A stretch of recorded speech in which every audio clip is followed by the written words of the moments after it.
All right, hey everyone. Welcome to the 2026 Ulysses S. and Marguerite S. Schwartz Lecture. The Schwartz Lecture was established in 1974 to bring distinguished lawyers to our law school that have experience in the academy, in practice, and in public service to share their ideas and experiences with our law school community. This was named after Judge Ulysses Schwartz, who was a longtime supporter of the university and the law school. He began his legal career as a special assistant to the city prosecutor of Chicago in 1910. He served on the Illinois Supreme Court until 1972. And after his death in 1974, his family established this lecture in his honor. Now, over the years, we've had a number of distinguished lawyers given the lecture. For instance, past lecturers include U.S. Supreme Court Justices Stephen Breyer and Scalia, Court of Appeals Justice like Justice Ginsburg, prominent lawyers like Neil Katyal, Roberto Romano, Susan Richards, scholars including Kaczynski, government officials like Sally Yates, James Comey, and Elizabeth Cheney. Now, today it's my pleasure and honor to introduce today's Schwartz lecturer, Justice Ben Kioko, who's a former judge and vice president of the African Court of Human Rights and People's Rights. Judge Kioko served on the court from 2012 to 2024. And this included 5 years as vice president of the court. During his tenure, he helped strengthen the court's institutional capacity, deepen dialogue with other regional and international human rights tribunals. Prior to joining the court, Judge Kioko was the longest-serving legal counsel of the African Union, where he oversaw treaty drafting and developed key legal initiatives during a period of significant institutional development. In 2024, Judge Kioko was recognized for his contributions to international law by being made an honorary member of the American Society of International Law. Today, he's going to be joined by Professor Tom Ginsburg for a conversation who's going to touch on the African Court and the future of human rights and Africa and beyond. All right, welcome to and Tom Ginsburg. Thanks for being here.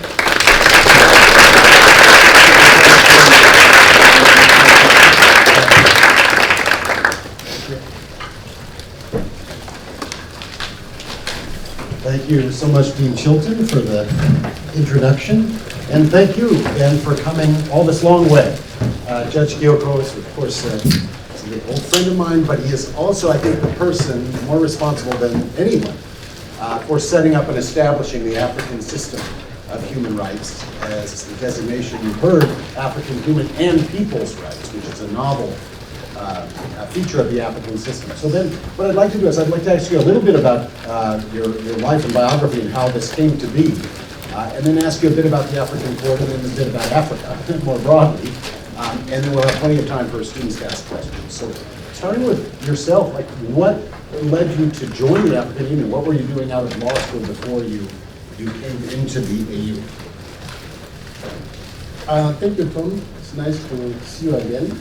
And to all this conversation with you and your colleagues at this university, which is an esteemed university. To respond to your question, when I left law school, I joined government as a legal officer and worked briefly in the Attorney General's chambers, which is like the Ministry of Justice. Because in Kenya at the time, we did not have a Ministry of Justice, we had an Attorney General's chambers. And then left the government to go to private practice briefly. In private practice, I joined an organization called Round Tables International, which is a charitable organization intended to raise money for charity, focusing mostly on children. And during my time as a member, we organized a trip to Ethiopia, Addis Ababa. And the purpose was to go and walk 21 kilometers to raise money for children in Ethiopia. And while I was there, I met somebody that I didn't know, never met before. He was Liberian. And he told me that the African Union, the very organization of African Union, the ONG, was looking for a lawyer who had diverse skills and had practiced law. And he told me, why don't you apply? You have nothing to do. If they like your CV, they will invite you for an interview, and they will pay for you to come. And if they offer you the position, you still have the choice of accepting or declining the position. So I said, why not? I will have a free to add this. And I decided later whether to accept the position or not. So I went for the interview and I was offered the position. And that's how I joined the African Union. But earlier, in my school days, we had an inter-school event where each school was supposed to make a presentation on a topic that they had chosen. And my school had chosen the Organization of African Unity. And I was the one presenting on the Organization of African Charter, the charter establishing the OAU. So in the end, I actually ended up working in that organization, the OAU, before it became the African Union. Yeah. So the OAU, of course, is and the court is the youngest of the human rights systems, but in some sense the biggest, because just the sheer number of countries that it is governing and a number of people. And I guess, Mike, when you were working at the AU Secretariat, when did they start thinking about a court? So it starts out, just for those who aren't familiar, with a commission on human rights, and then at some point you say, well, we actually need a court. How did the idea come about, and how did you think about designing that institution? One was to look at the historical genesis of the court. You go back to 1961, where the International Commission of Juries, which is an NGO based in Geneva, organized a conference in Dakar, Senegal, on justice systems in Africa. And that conference came out with the law of Lagos of 1961, which called for establishment of an African court on human rights. And the then Prime Minister of Nigeria also, in his opening statement, had also called for establishment of an African court. But then when the African Charter on Human and People's Rights was being negotiated, it was adopted in 1981, so the process of negotiation would be up to 1981.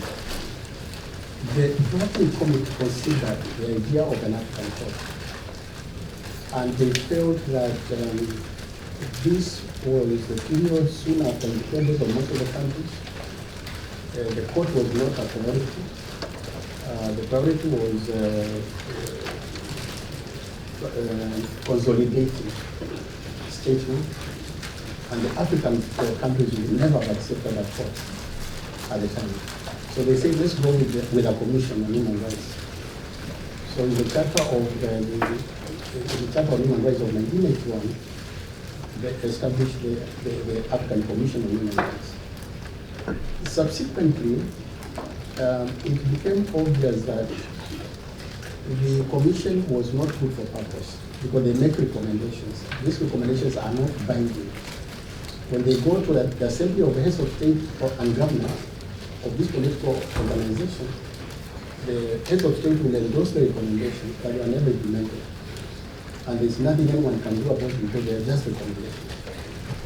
So the human rights lawyers, civil society, the African Commission itself started agitating for an African court for human and people's rights. And it so happened that in 1993, the International Commission on Justice then convened another conference, again in Dakar,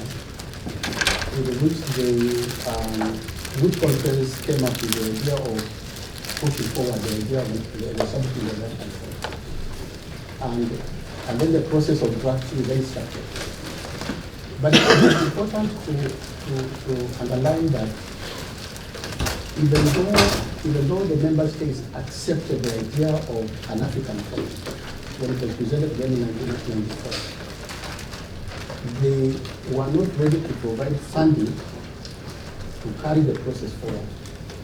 And therefore it was organizations, NGOs outside of the AU itself then organized the funding, and the process started and culminated with the adoption of the protocol in 1998. So one of the interesting things about the protocol, so as a protocol to the African union charter, it means that not all states must automatically be part, not all member states of the AU are automatically part of the court. Those who sign the optional protocol are, I think it's 34 at the moment. And one of the novel things, of course, about the protocol is Article 34.6, which allows the states to submit to the jurisdiction of individuals and such. So when you were thinking about the design of the court, how were you thinking about those two things, and how do you think that's played out? Yeah. The idea of this conditional access to the court was not planned by the experts, by the justice. We had meetings with. I was already at the AG, and you had the president of the African Commission on Human Rights and the secretary to the commission, together with a team from the International Commission of Jurists in Geneva. We met in Geneva and met with try and draft, and brought in resource persons. And never in any of the drafts did we envisage that there should be a conditional access to the court. Because we already knew that with the European system, the European Court of Justice, the European Court of Human Rights, within the Council of Europe, is direct access. And that with the American court is more direct, but it is the commission that you submit a case to the Commission on Human Rights, the American Commission on Human Rights, and they are not able to resolve it through all kinds of processes. They refer to the court to abandon the issue. So we took all those experiences into account. In the very first meeting, the draft did not have Article 34.6, which essentially provides that an individual or a citizen of a country cannot access the court directly unless that country has made a declaration accepting the competence of the court to receive applications from individual persons and from non-governmental organizations. So that came in the second meeting, where the representative of one state says, wait a minute, we don't accept this. In the American system, in the American Convention on Human Rights, there is a provision that if one state files a case against another, that country must have made a declaration in order for the court to accept the application.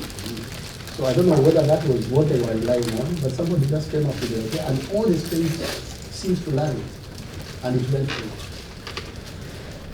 Our reaction was to tell member states that rather than making a declaration accepting the competence of the court, why don't you have states make a declaration to say we do not accept?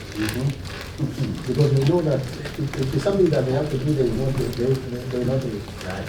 They rejected that idea. Yes. So we ended up with this Article 34.6, which unfortunately restricts access to only the countries that have filed a declaration. And at the moment, there are only 8 countries that have filed a declaration out of 34 countries that have ratified the protocol. And when you think of 34 countries ratifying the protocol out of 55 countries in Africa, who are members of the African Union, and then only 8 have filed the declaration, it means only citizens of 8 countries can access the court. The rest cannot access the court. The only other option, if a state has not filed the declaration, is for one to file a case at the Commission on Human Rights, African Commission on Human Rights. And then if you have ratified the charter, if you are party to the African Charter on Human Rights, then the matter can come straight to the African court, whether you have filed a declaration or not. But the Commission has only required, I'm sure you are aware of them, has only required 2 cases to the court, 2 cases. Yeah. So, I mean, I guess the next question is kind of a series of questions or a discussion. You know, one way to, at the very macro level, you can always say the glass is half empty because many states haven't joined as such, and you can also say the glass is half full because of the achievements of the court. When you think of the achievements of the court in its period of existence, what do you think are the most significant ones? I think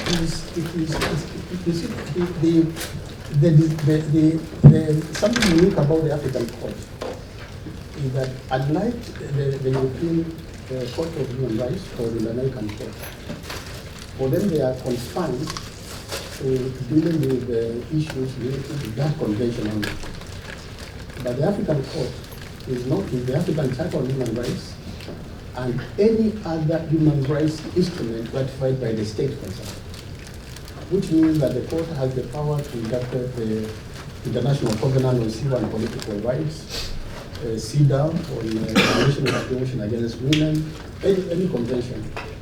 And recently, even the African Charter on Democracy, Elections and Governance, which the court declared the human rights. But anyway, to talk about the achievements, I would say it has been more on clarifying the norms within the African continent on human rights and being able to interpret the charter and all kinds of issues related to human rights on the continent. And in fact, we've noticed that some of the decisions of the court have been referred to the national courts, the judgments of, for example, the High Court in Kenya, in Lesotho, in South Africa, in quite a number of countries, in Ghana and so on. So in a sense, I think it's been identifying what the issues are, decisions, advisory opinions, which a state, if they wish, to be able to take into account and say, since we have joined, but that the case does not quite concern us, if this matter was to go to court, this is what the court is likely to decide.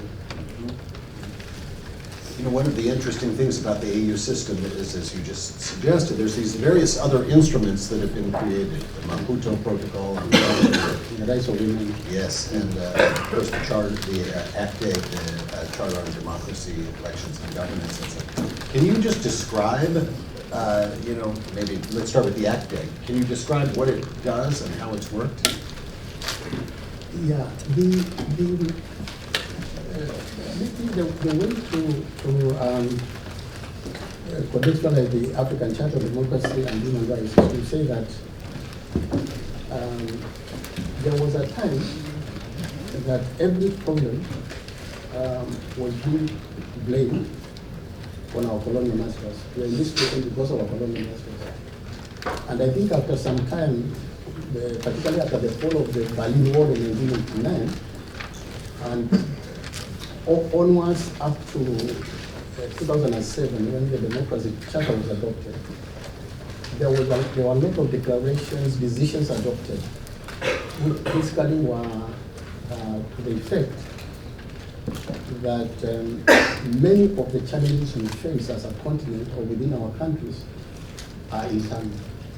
It's because of our own policies. It's because of our own failures to address certain challenges. Whether it is challenge of conflicts, whether it is which was acknowledged to be caused by internal factors, such as marginalization, bad governance, corruption, and so on and so on. So basically, the charter was adopted to address three issues: governance, election, democracy, and election. And the charter actually is not a new instrument. It basically incorporates this declaration and decision that were adopted on those issues. There's very little that is new in the charter that had not already been adopted in a declaration or a decision. The charter basically provides, for example, on elections, the charter underlines the principles of democratic elections, independent electoral commissions, the right of participation, which is a human right, but is also in the charter, in the Democracy Charter. The right of participation of citizens in the governance of their own country and decisions affecting them. We talked about the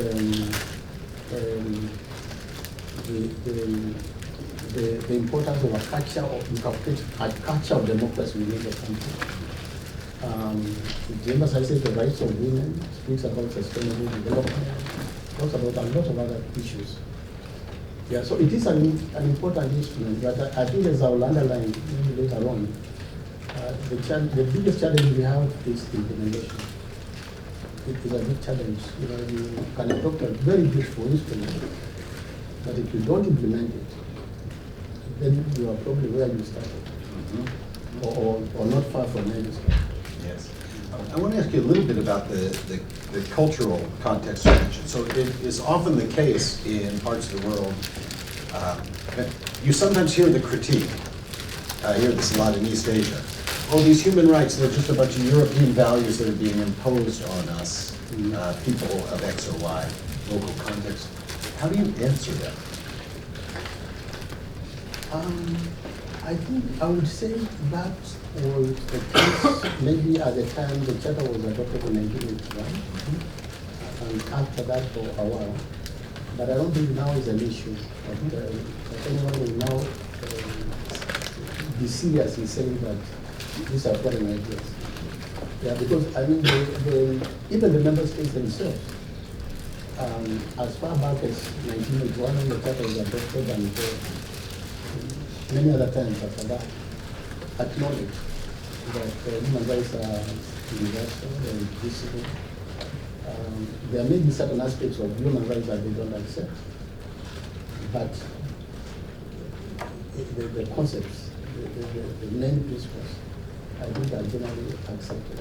And you find them in most of the constitutions of African countries.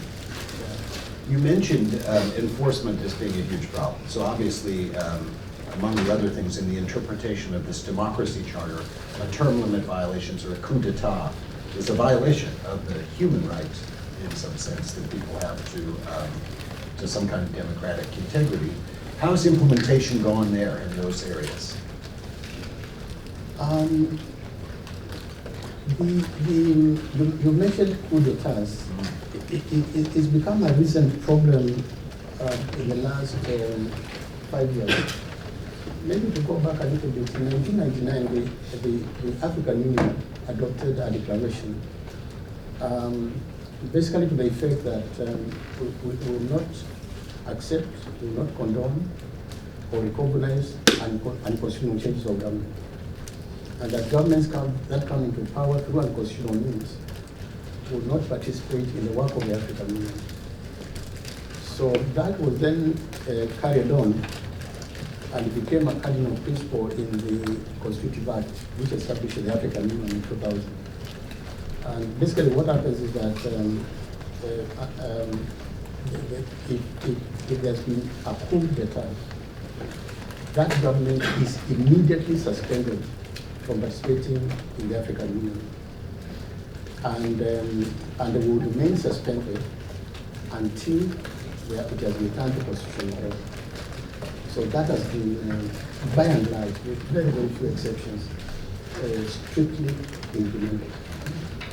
And in fact, the Charter on Democracy provides that constitutional changes that the court, the African court, has competence to address issues related to unconstitutional changes of government.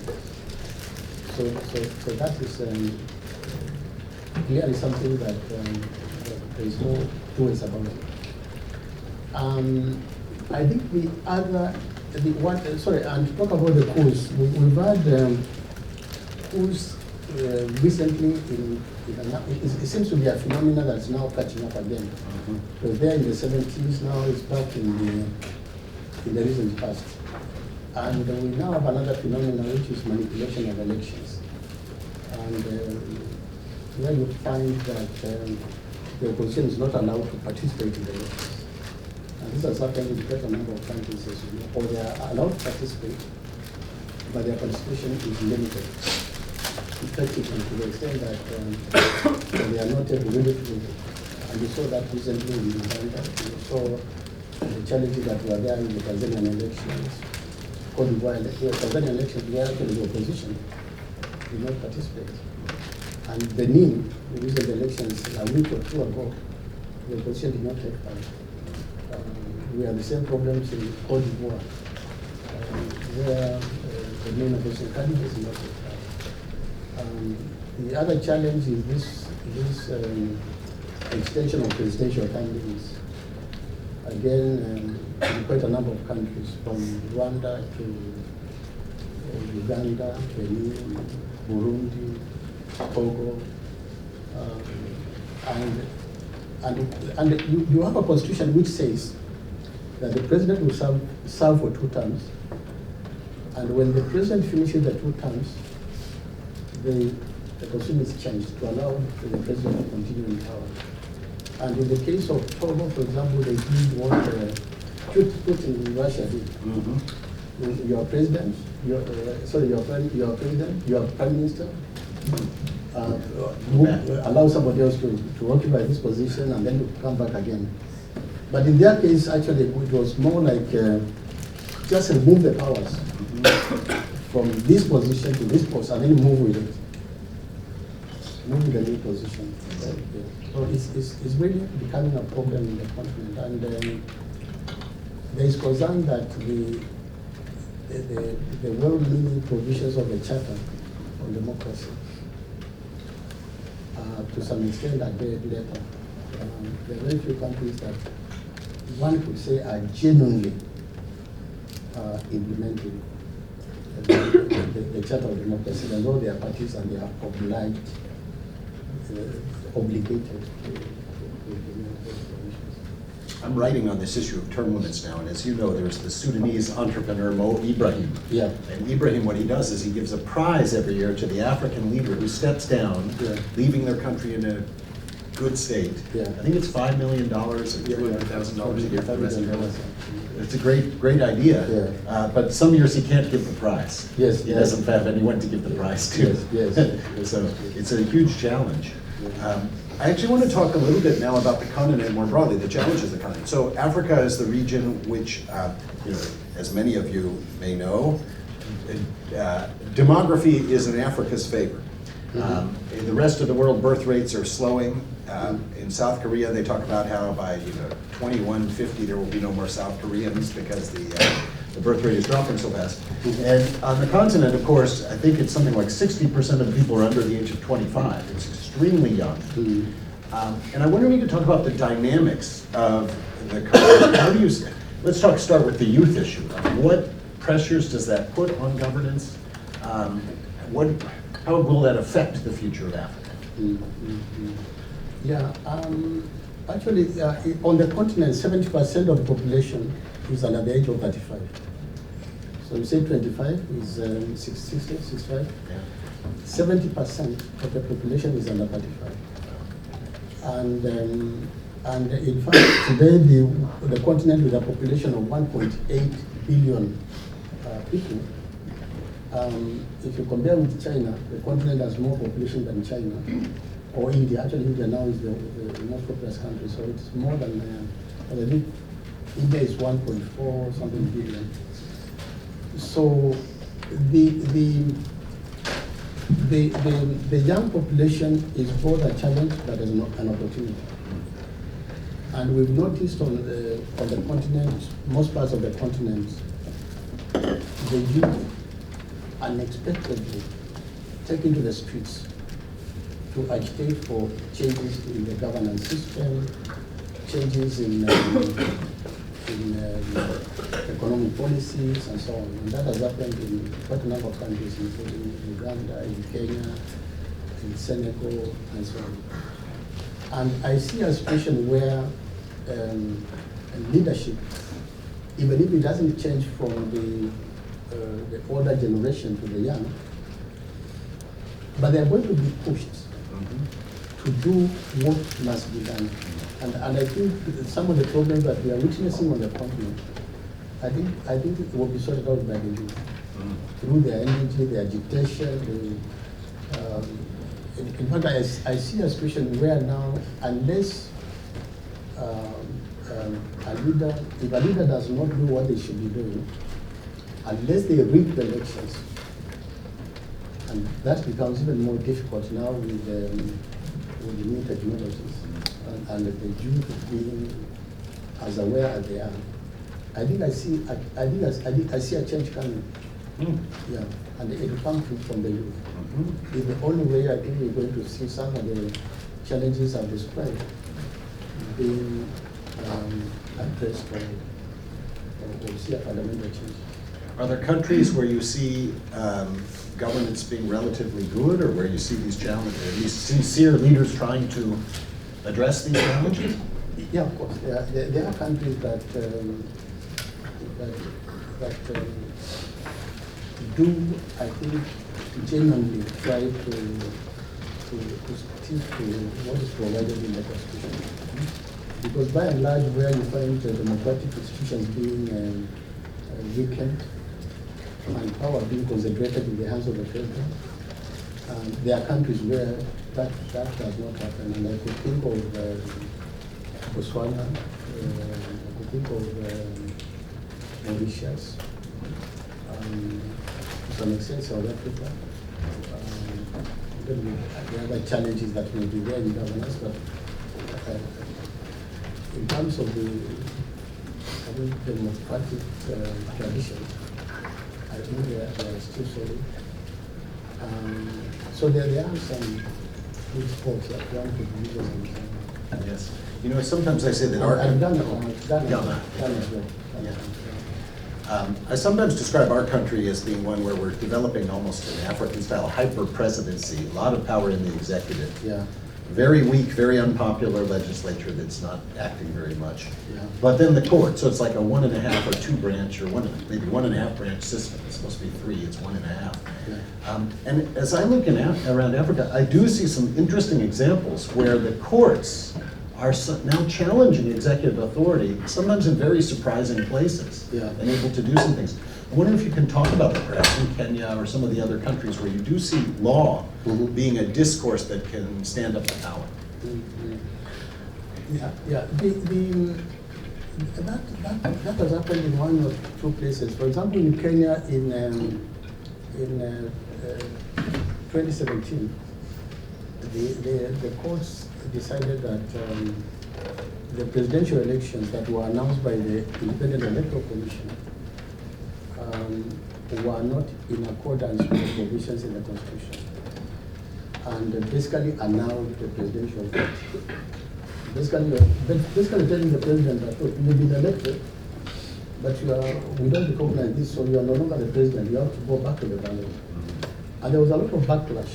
And when you deal with politicians, it's not easy, and of course, do not know how to respond to that, because you have a politician going to a podium and abusing the judges and calling them all kinds of names. We've never heard of anything like that. It's never happened in this country. So that happened. And then you had something similar in Malawi as well. And at the African court, we issued a judgment in a case concerning Benin. The court had issued a judgment with regard to participation in election of a particular applicant who had come to the court, and the court said they should be allowed to participate. And the election was going on. The individual came back to the court and said, look, elections are going on. The judgment you issued has not been implemented. So we are requesting you to stop the elections. And the court issued an order, decision, ordering the government of Benin not to proceed with elections as planned. But unfortunately, they still went ahead. And the president won the election.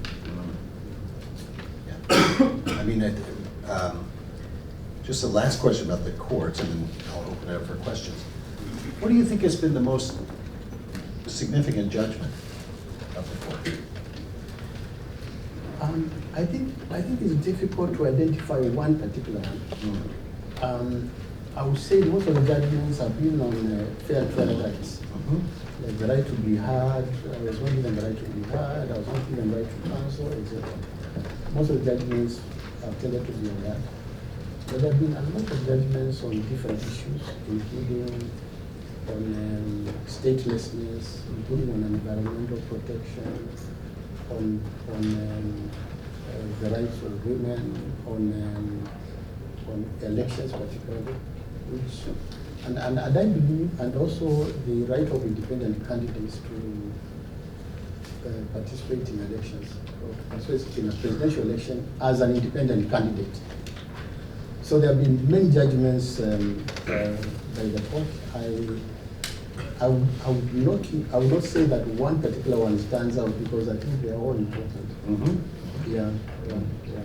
I do think that function of serving as a place outside the country, Yeah. where people can go to, candidates can go to, and call attention to Yeah. electoral abuses, Yeah. has been very important in constraining governments, preventing them from doing even worse repression Yeah. in the electoral sphere. Yeah, yeah, because even if the judgment is not implemented, the moment it's issued, it becomes public knowledge and it's out there. And everybody knows that what the country did was not the right thing. So even being named and shamed, as it were, I think has an impact. Yeah. And maybe I should have mentioned when we were talking about Article 46 to say that in terms of access, one can only approach the African court when they have exhausted local remedies. So what that means is that you must have gone to the highest court in the land before you can come to the African court.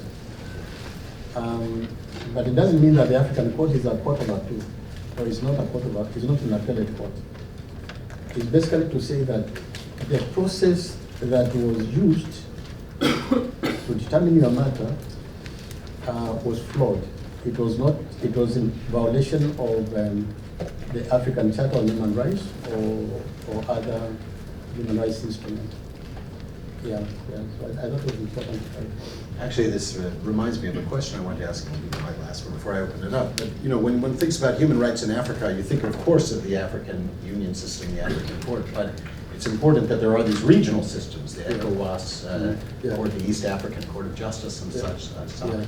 So, from your perspective, sitting in Addis Ababa and sitting in, Arusha in the court, how do you think about the relationship among those various bodies, national, regional, and continental? There are a number of courts within the African continent, including, as Tom mentioned, the East African Court of Justice, the ECOWAS Court, which is the court of the Economic Community of West African States. Then there is the COMESA Court of Justice, which deals more with commercial business claims. And that one is for Eastern and Southern Africa. And then we had the SADC Court for Southern Africa, which unfortunately at one point issued a judgment against Zimbabwe on the rights of the white settlers whose land was being taken over. And they didn't like the judgment, and they got the rest of the member states to stop funding of that court. But just to say that out of all those courts, the East African Court of Justice and the ECOWAS Court of Justice for West Africa, they have human rights mandate in addition to other matters. So we work, the African Court works very closely with those courts. Every year we organize meetings between the African Court and the other courts that have a human rights mandate, like the East African Court and the ECOWAS Court. And also, every 2 years, we have a meeting there's a meeting between the African Court on Human Rights and the Jamaican Court on Human Rights, based in San Jose, Costa Rica, and the European Court, based in Costa Rica. And the idea of those various meetings is basically to exchange ideas and try to understand each other's jurisprudence. Because one thing that I think ought to be avoided would be a situation where the African Court issues a judgment, for example, on the International Covenant on Civil and Political Rights, and the European Court issues a totally different judgment, or the American Court a totally different judgment. Or on the continent, ECOWAS says this, the court says this, the African Court says this. So we try to to work out how to avoid situations like that. Mhm. And there's a general agreement that if a matter is pending before the ECOWAS court or the East African Court of Justice, then the African court will not deal with it. Basically to avoid that kind of situation.